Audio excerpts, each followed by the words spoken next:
Welcome to another lesson on Patanjali.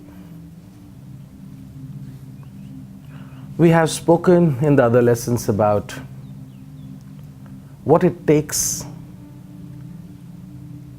how to get to a teacher. I have told you qualities of teacher, I have told you qualities of student. Now what we have to understand in Hatha Yoga Anusasanam is the alchemy. I have spoken to you before, alchemy. You know, like we have marriages. How do marriages happen? Someone says marriages happen from his decision. Someone says I fell in love. And someone says it was acquaintance. Someone says it just happened. Someone says we were born to be together. Someone says it's just life. It's nature. It takes a due course. That's exactly called alchemy, all put together. All when you put together, that's the word alchemy. Alchemy is a space where somebody wants to get engulfed. Alchemy is like when there is dark pitch night, fully dark pitch night. If you go out of your house, there's fear. There's deep, intense fear within you. And then the daylight comes in. Slowly. Early morning, 4:30. The night is engulfed by the day. Very slowly. And then it gets so bright. So bright. That you feel completely belonged. All the fear dies. All the fear is over now. And then again life begins.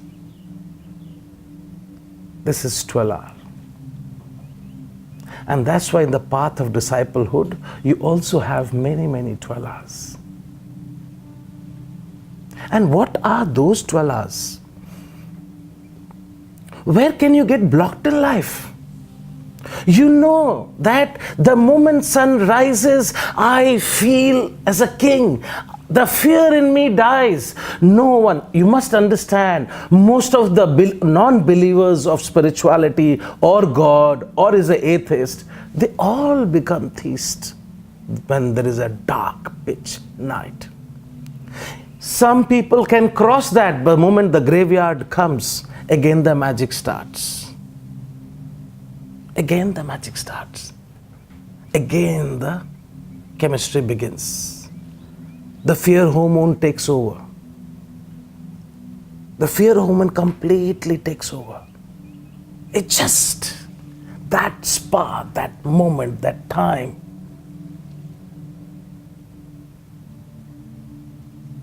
We call it that as matrix. Something will change forever. Something will always change forever.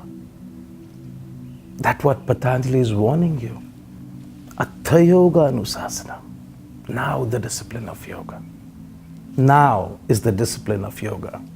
Are you ready to plunge in this knowledge? He's just saying you now, but his now has so much of things in it. Now what comes on the path of becoming a true disciple? What comes?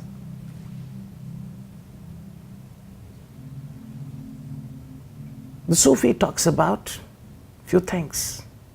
Love, faith, experience, doubt. Love, faith, experience, doubt. I'm giving a second to think the last, which is the most important. Logic. Logic.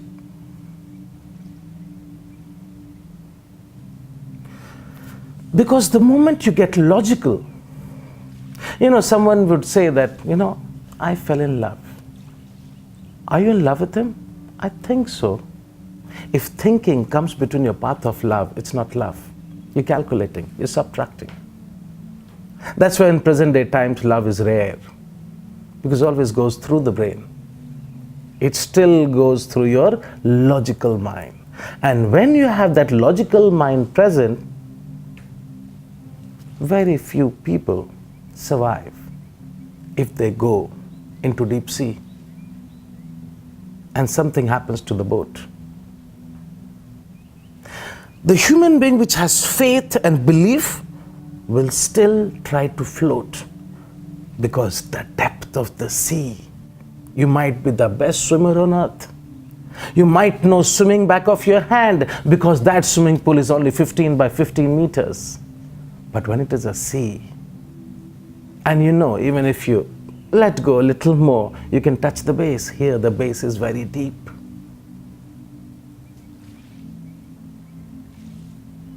So you feel that expansion of love. Sometimes you may take it as attraction.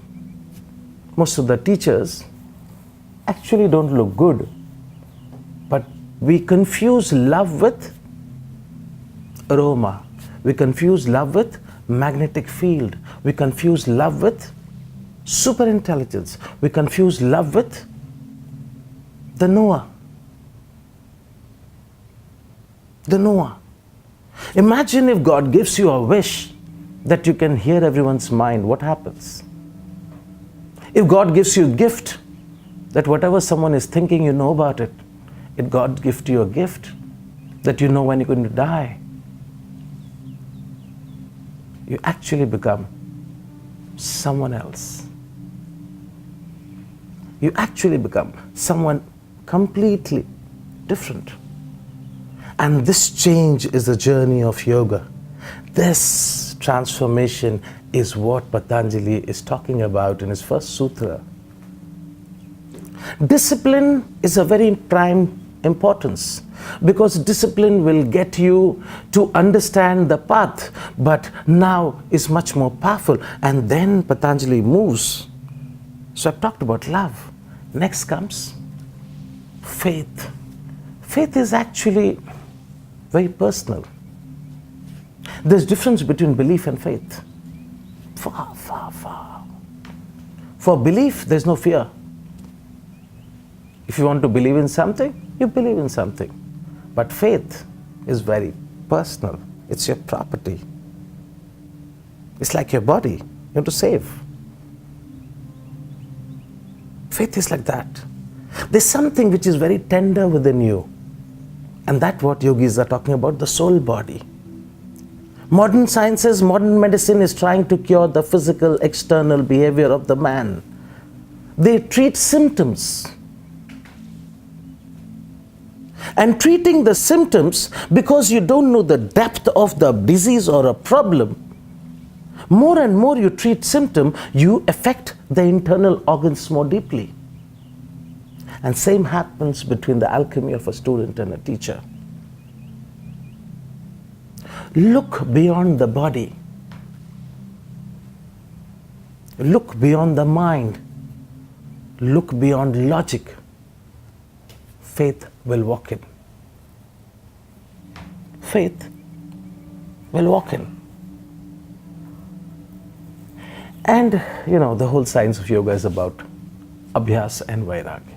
Practice and attachment. Vairagya does not mean detachment. You can't live if you're detached. You'll suicide. You'll kill yourself.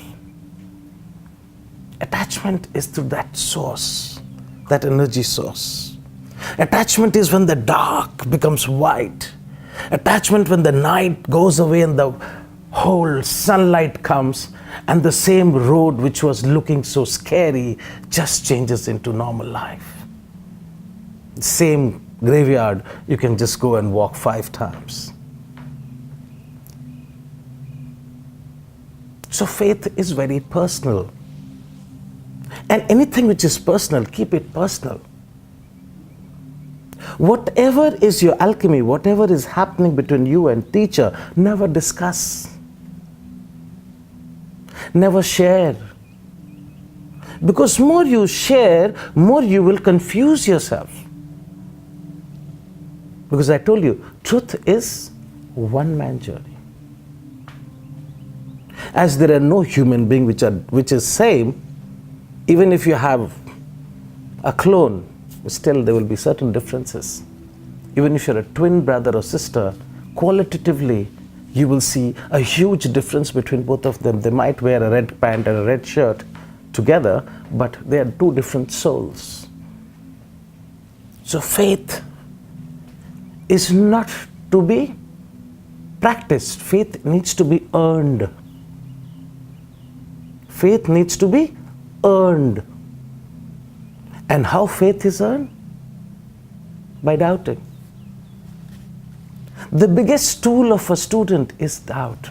So never be scared of your doubt.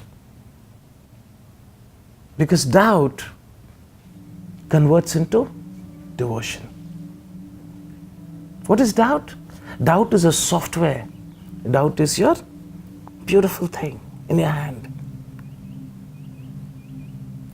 Doubt, if cleared, it becomes devotion. But doubt has not got to come from the logical mind, because logical mind is what? What you have read, you know.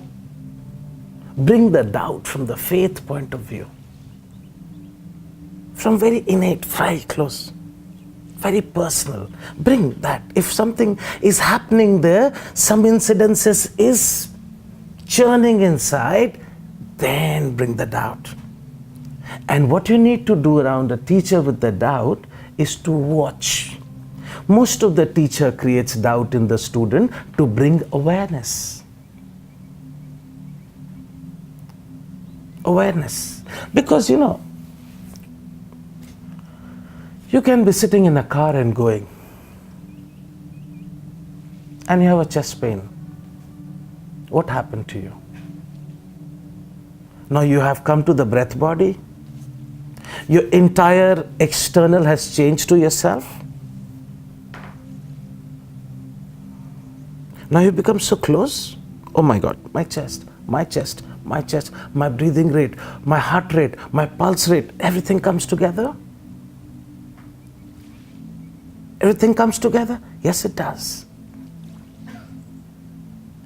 Disciplehood means only disciplehood. And aim of disciplehood in today's time, I've seen in ashrams, is networking. Don't do that. It's not good for you, not for your teacher.